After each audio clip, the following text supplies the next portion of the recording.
views, opinions, and content of this show are those of the host, guests, and callers. They do not necessarily reflect those of Local Matters Broadcasting, LLC, its owners, partners, affiliates, assigns, or heirs. Having said that, it's now time to say good morning, St. Johns County.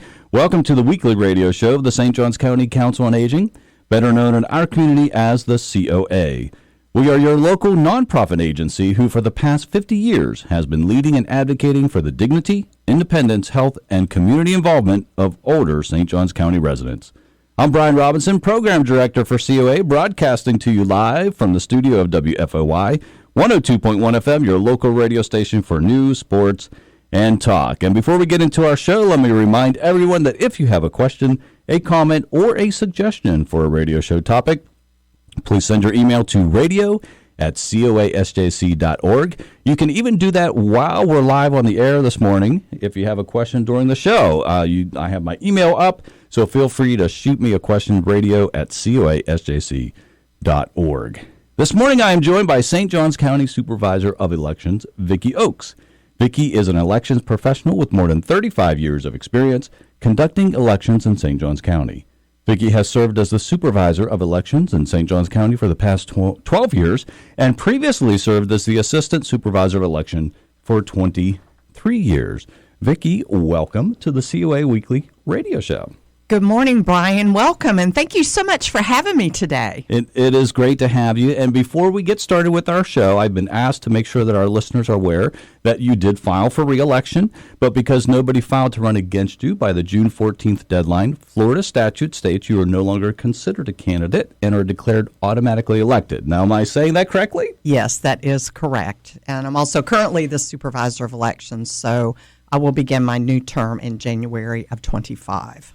Well, very exciting, and I just want to commend you and applaud you, your staff, on the amazing job that you do to ensure that St. Johns County residents are educated about voting and are provided with ample opportunities to cast their vote during an election. Your website is amazing. I've been there, and all the questions that I have, I can find the answers on there very easily, so great website that you've put together. And before we came on the show, I told you, all the questions I'm going to ask you this morning, I already know the answers to, but there are some folks that are out there listening this morning, and we have a lot of seniors who tune in, and a lot of them, they don't like the internet, so they're not going to get on your website and search around to find the answers. So that's who I'm gearing these questions to this morning as we're talking about the upcoming elections. Now, I just want to say voting is an honor and a privilege that we're given citizens of the United States. Back in 2000, I was still living in West Virginia at the time, and I was working for Magistrate Mike Powell, which was an elected position, and he won that election by 3 votes. 3 votes. Now, the funny thing about it, Vicky, was there was all kinds of people that would come up to him afterwards and say, "Yep, it was my vote that won." Helped you win. So, but every vote matters. Every vote matters. So in this very first segment, if you would, tell our listeners if there's any changes that they need to know about the upcoming elections. Yes. So, our legislature changes laws all of the time. So most recently, since the 2022 election, we've had a number of changes with the vote-by-mail laws. So do you by any chance vote by mail, Brian? I do vote by mail, yes. I find it more convenient for myself because sometimes, I don't know what my work schedule is going to be. And, sometimes I have to work over, so I might not make it to the poll. Right now, I do know that we have early voting. That's always an option as well. But I have found for myself that it's very convenient for me to be able to vote by mail. Okay.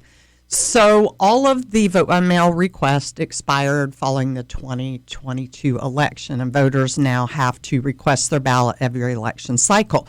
So I was going to ask you if you already did make your request. Yes. Okay, Yes, great. I happened to run across a news article that stated that, and I was like, okay, I better get signed up. Right, better get signed up. So if you have not requested your ballot for this year, now's a perfect time. So there's a couple of ways. The old-fashioned way, pick up the phone and call our office at 823-2238, and my staff will be happy to assist you if you'd like to request a vote-by-mail ballot or you need assistance. And I have called your office on a couple occasions, and I would like to commend you that it's great that a live person picks up the phone. It's not a recording where I have to press 5 and then press 2 and then press 1 before I get to somebody. So thank you for that. Oh, you're very welcome. And then additionally, besides some changes in the vote by mail law, we have made some precinct changes since the last election as well. So for voters that are traditionalist and choose to vote at their precinct on Election Day, just remind them to check their polling place before they head out to the precinct to vote if it's Election Day. You have several ways to find out what your location is. Our website is a great resource, votesjc.gov, but we send you a sample ballot. All voters receive a sample ballot prior to each election, and your Election Day polling place is actually printed right on your sample ballot, and then it's also on your voter information card.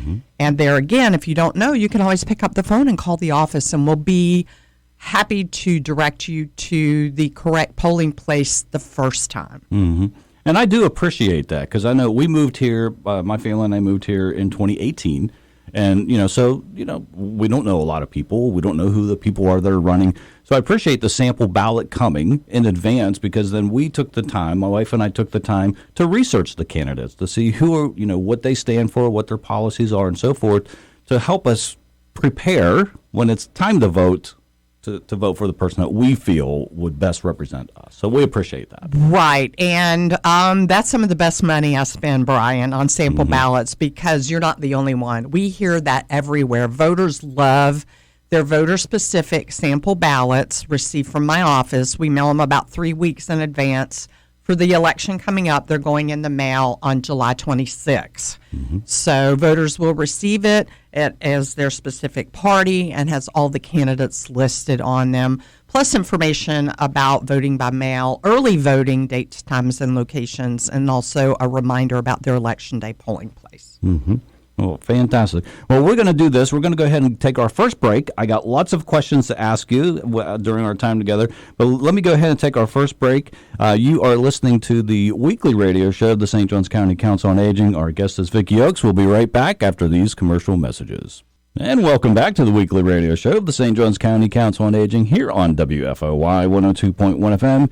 Your local radio station for news, sports, and talk. And I'm joined this morning by St. Johns County Supervisor of Elections, Vicky Oakes. And prior to the commercial break, we were talking about some new things. And so we have other new things that you wanted to tell our listeners about. We do. So part of my job is voter education, and I take that very seriously. We have a publication that we started doing back in 2012, Brian. So we've been doing it for several years now. And it's called the St. Johns County Citizens Guide to Registering and Voting. It's a little newspaper that comes to your mailbox, and we have prepared and are getting ready to send on Friday 137,000 of our Citizens Guides out to all residential mailboxes in St. Johns County. So starting on Saturday and all next week, look for your Citizens Guides in the mail. You'll recognize it has a nice flag. It's very patriotic and is a good informational piece for everyone to get ready for the upcoming elections, both our August 20th primary and the November 5th general election.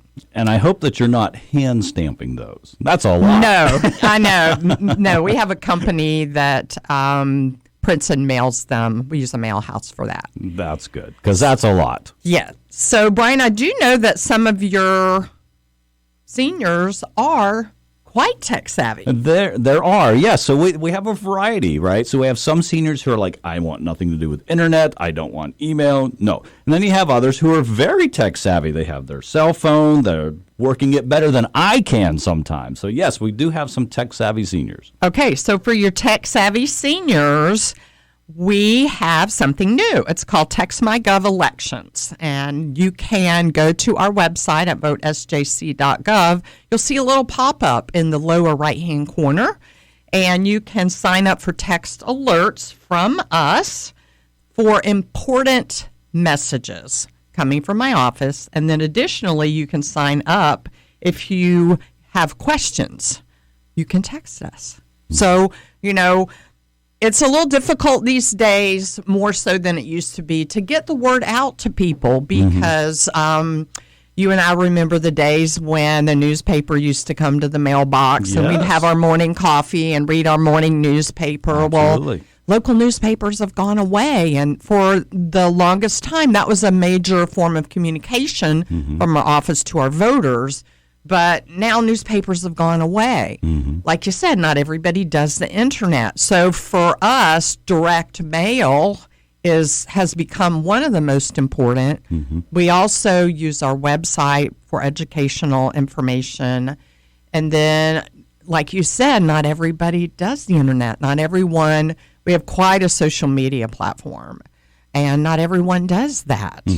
So, picking up the phone and services we can provide 24/7 on our website. We have lots of ways now, and this is just a new way to try to communicate because everybody has a cell phone. Yes, exactly. And I love the fact that you're taking different approaches to make sure that you're reaching as many people as possible. Right. I love that. And that's what it's about, because I want our voters and citizens informed. I want them educated, and I want them to participate in our elections because, like you said earlier, Brian, our right to vote, it is one of the most cherished rights that we have as American citizens. It really is. And I've been voting since I was eligible to vote. Now 51 years old, so I have voted in a lot of different elections over the years. And a lot of people think, oh, well, my vote doesn't matter. Yes, it does. One vote can make a difference. It absolutely can. And you mentioned in your first segment about 3 votes. 3 votes. 3 votes. Right here in St. Johns County, St. Augustine Beach, in 2010, the Beach City Commission had a commissioner elected by 1 vote. And then a lot of residents have lived here for a long time. Some of our residents and voters remember the 2016 primary election where Commissioner Paul Waldron was elected by 7 votes. Wow. Yes, so every vote does matter. All right, so I want to get into some of these other questions that I have listed here. When is the last date to register to vote, and what are the dates, if you would mention again, for the upcoming elections? Okay, so first up, last day to register to vote or change your party affiliation for the primary election is July 22nd. So that's coming. That's coming up. That's coming up pretty quick. Just a couple weeks away. Yes, just a couple of weeks away.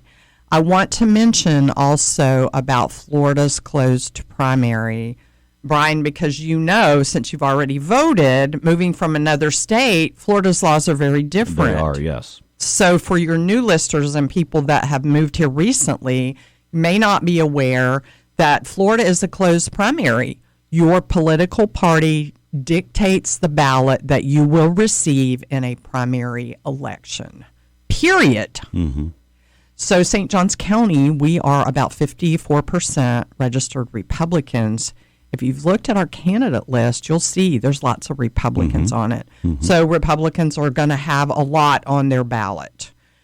Democrats, registered Democrats, have 1 race on their ballot, a U.S. Senate race. There are 4 candidates on the ballot. And in this election, we have a particular circumstance. It's called a universal primary contest. And what that means is it's actually a Republican race. And so we have 2 candidates that filed to run for clerk of the circuit court. There are only 2 candidates. They are both Republican, and that race will not move ahead to the general election ballot. It will be settled in the primary. Therefore, that makes it a universal primary contest open to all voters in the primary. So, Brian, let's just say you are a registered Democrat. I don't know your party, but let's just say you are. You're going to have the U.S. Senate race on your ballot, and then you're going to actually have that Republican race. Don't think I've lost my mind.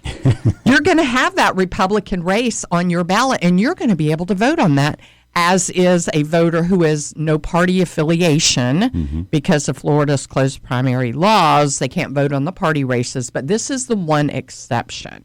Okay. So voters with no party affiliation, the only race that's going to be on their ballot is the clerk of the circuit court. So your party does matter. Our sample ballots for the election are already available on our website for voters who want to go look them up. And they do have time in advance to look and see what's on their ballot. For those of your listeners that are tech savvy, that want to look and see and say, maybe there's other races that I want to be involved in. The fact of the matter is people change their parties all the time. So the deadline is July 22nd, last day to register to vote or change your party, important upcoming date. Very good. So this next question came to mind as I thought about myself. Like I recently moved from one place that I lived in St. Augustine, not too far down the road, but it did put me into another precinct, a different voting precinct.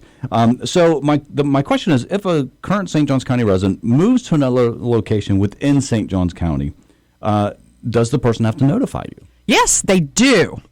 So that's the thing I love about early voting because, there's no wrong place to go. Okay. But if you vote at your precinct on election day, you are required to vote in the precinct where you reside. Another tool that we have on our website is My Voter Status. It's a quick link right on our front page. You can click on it. You can type in your information and pull up your voter record. And you can see your address. You can make your address change right from there. And did you know, Brian, that from there, your vote by mail ballot, you can track it?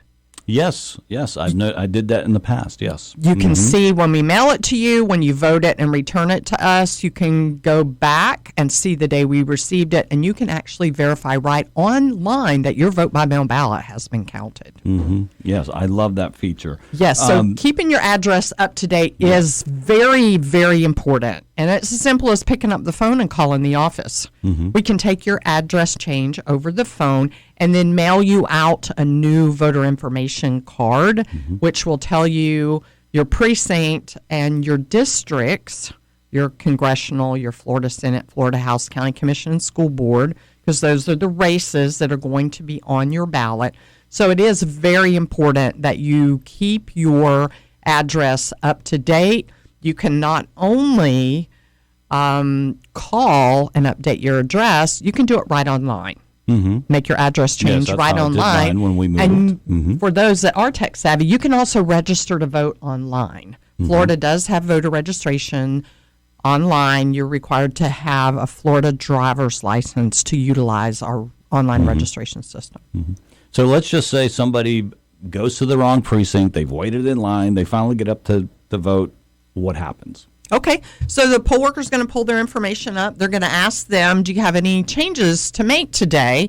And Brian, you just say, oh, yes, I moved around I moved. So we're going to give you a voter registration application. We're going to ask you to fill it out. We're going to make your address change. And let's just say you just moved across the street. Well, it's not going to affect your precinct. So then we're going to process you, update your address.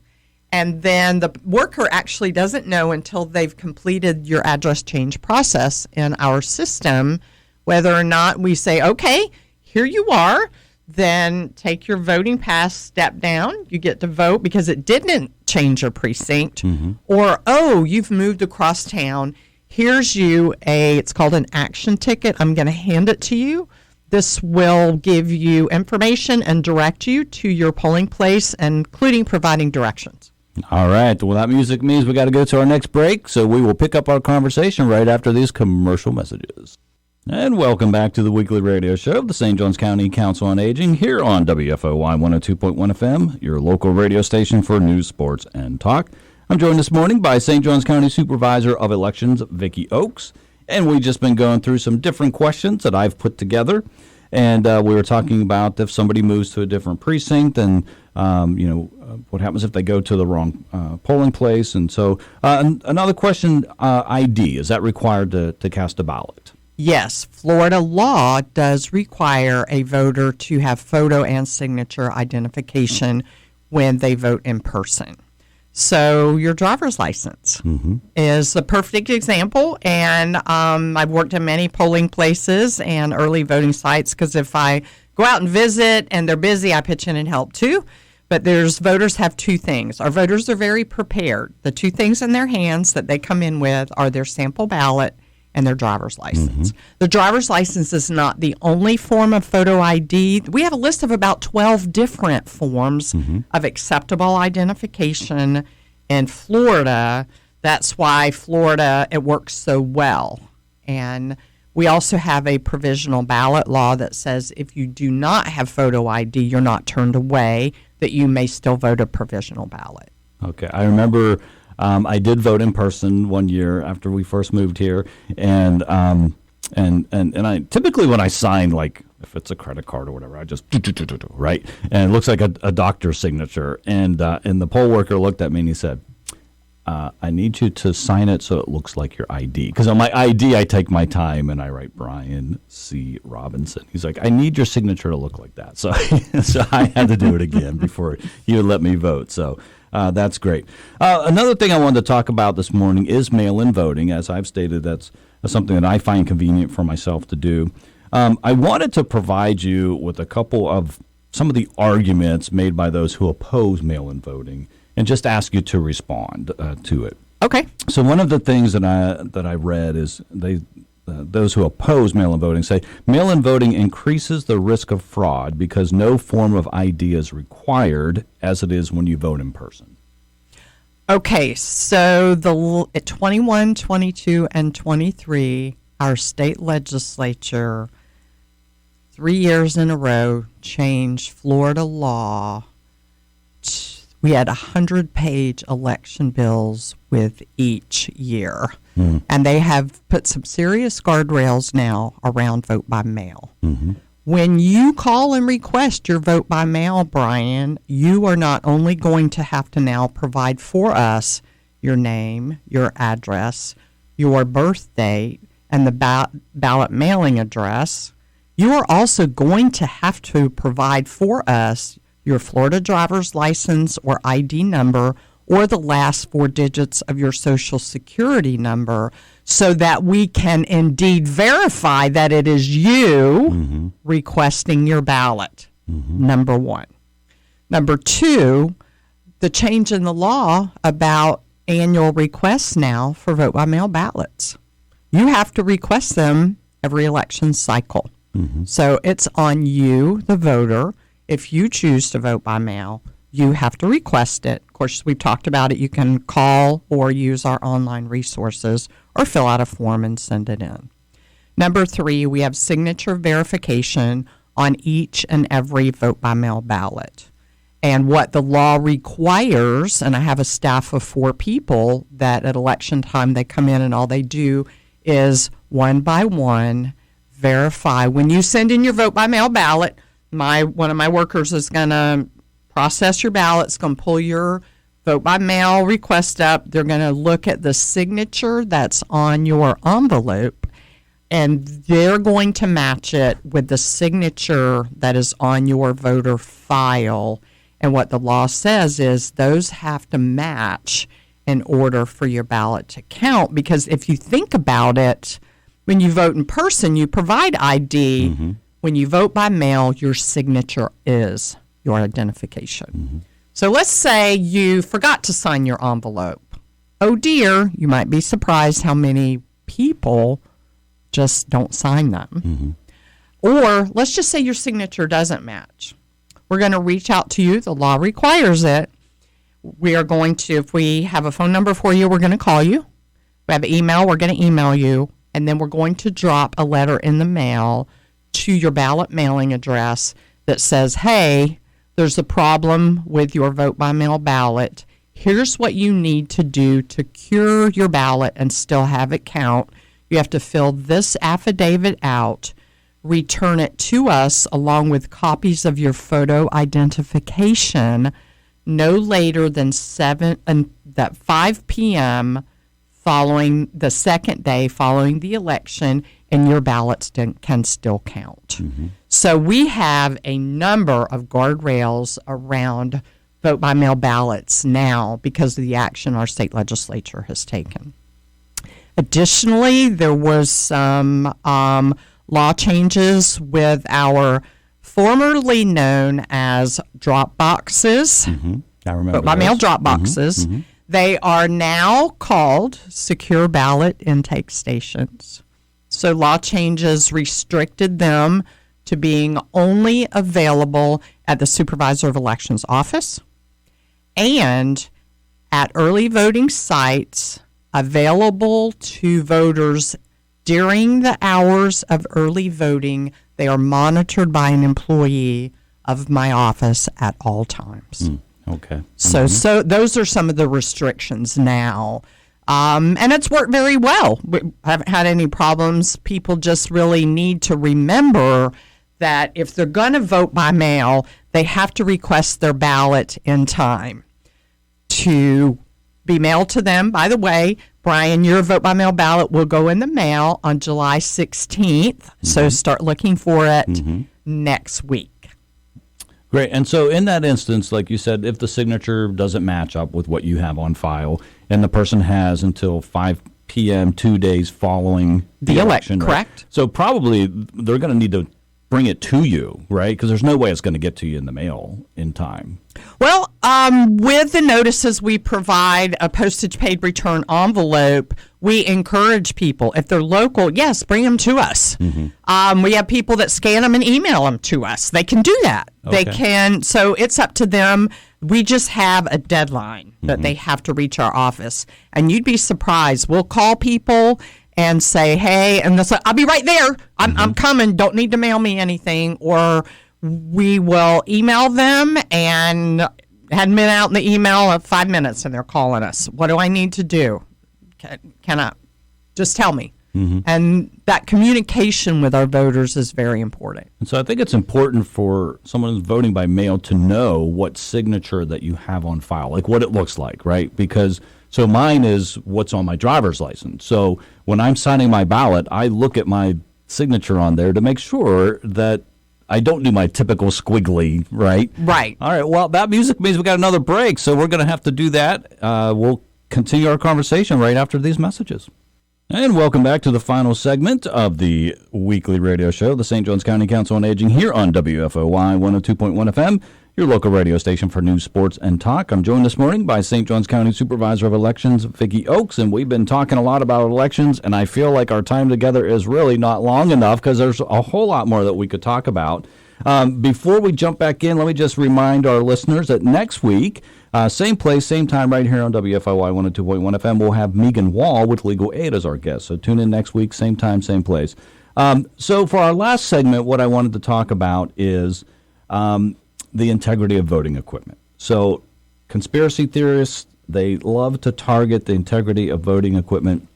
What do you say to ease the mind of somebody out there listening this morning who is sincerely concerned and worries that his or her vote will not be tabulated correctly, or that some election network system, the election network system will be hacked by some operative in a foreign country, and their vote will be changed to the other person? What do you say to that person who really genuinely is sincerely concerned because they've read a news article or they've watched something on the news about this? That's a great question, Brian, and I really appreciate the opportunity to address that. Let me say, I have 100% confidence in our voting system and our processes. You can too, and here's why. Do you know Florida's on a paper ballot? Floridians have been voting on paper ballots since 2008, and all of St. Johns County, we went to paper ballots, Brian, in 1994. So we have been on a paper-based ballot voting system for years. And I don't care what anybody says, you can't hack a paper ballot. It's an actual physical record of how someone votes that comes in kind of handy sometimes if you have a close race and you have to have a recount. That's exactly what they're for. I'm 100% advocate in paper ballots. Another thing is our voting system is not open to the internet. It is a single server in my office that programs and tabulates the election results. We've been offering tours of our office since 2021. We have had hundreds of people come to our office and learn the facts about how elections are conducted, not just in St. Johns County, but in Florida. So we have numerous auditing processes from our poll workers that check you in every day of early voting and at your precinct, every ballot that's issued, every ballot that's tabulated, and every voter that is checked in. There is a 3-way check every day that have to be accounted for: early voting and our precinct selection day. And at the end of the night, when election night, when workers come back, we have to check all the paperwork to make sure that all the votes are in, everything is counted before we go home election night. Mm-hmm. Did you know that Florida has been auditing our elections since 2007? I did not know that. Yes. So there's 2 ways to do an audit. And prior to this year, St. Johns County did what's called a public manual audit, where we draw at random a race that's on the ballot, precincts, and we retrieve the vote by mail, the early voting, and the precinct ballots, hand count them, and compare the hand counted totals against the tabulated totals. Mm-hmm. We've been doing this in every election that has not had a recount since 2007. Year after year, election after election, our manual audits have confirmed the accuracy of our machines. Mm-hmm. You see, our machines have to go through rigorous testing. Right now, my staff is running hundreds and thousands of ballots through the tabulators. And then we have what's called a public logic and accuracy test that anybody could come to. I'd like to invite you, Brian, if you'd like to come watch and see our election simulation. This happens to every county in Florida. We have our public logic and accuracy test, and our equipment has to be certified that it is counting accurately before it can be used in an election. Happens with every election. So very proactive, a lot of proactive steps in place to make sure that when election day comes, everything's going to be tabulated correctly. Yes. And I want to tell you about our new audit system that I bought last year in 2023. The second way, besides a manual audit, is to do what's called a 100% audit. I had to buy a system. It was called Clear Ballot Audit System. The state was kind enough to give us some grant money. About 72% was paid by the state with security grant funds. Beginning in January with the March election, we began, along with 23 other counties in Florida, conducting 100% audits on our election. And we will be doing that moving forward. In the March election, our accuracy was 99.996%. Wow, that's phenomenal. Yes. Yeah. And we literally, the ballots run through the tabulators, and then they're run separately through the Clear Audit System. And after the election is certified, we compare the results against each other. The reason that we were 99.996% accurate was we were one ballot off. It was an election day ballot. Our clerk made excellent notes because the clerk also realized with their accounting that they were one ballot off. And our clerks make great documentation for everything that happens at the polling place. So we could tell by the documents there was a ballot jam. It was not handled properly. And so we knew election night by the documentation that this particular precinct had one more ballot in the count than it should have. So it was revealed in the audit. So we had to declare that because the election was already certified. There wasn't anything we could do except to declare it. Okay, we were one ballot off. The poll worker made an error. He didn't realize with the ballot jam that the machine had counted the ballot. So instead of putting it in the box as a counted ballot, he ran it through a second time. But if it had been a machine recount in a close race, that would have been resolved. So we're auditing now 100% all the ballots in our election moving ahead, and I'm excited about this new technology that we've rolled out this year. Yeah, so somebody out there listening that might be a little bit worried, they can rest assured that their vote will be tabulated correctly when they go to vote. And a question that was coming to my mind as you were talking, so like mail-in voting, early voting, is that tabulated beforehand, or do you wait till actual election day to lump it in with all the others that vote on election day? Okay, so early voting, think about it this way. It's exactly the same as election day, that you mark your ballot, you put in the tabulator, it's counted right then. Mm-hmm. So early voting is uploaded election day and is available for release shortly after 7 p.m. because, everybody wants election results at 7:01. Sure. Yeah. Great question on the vote by mail. A lot of our procedures, Brian, people do not know it, but they are open to the public. For example, Florida has now become the gold standard in conducting elections in our nation. Mm-hmm. Because of our laws, because our laws do allow us to open and count our vote by mail ballots in advance of election day.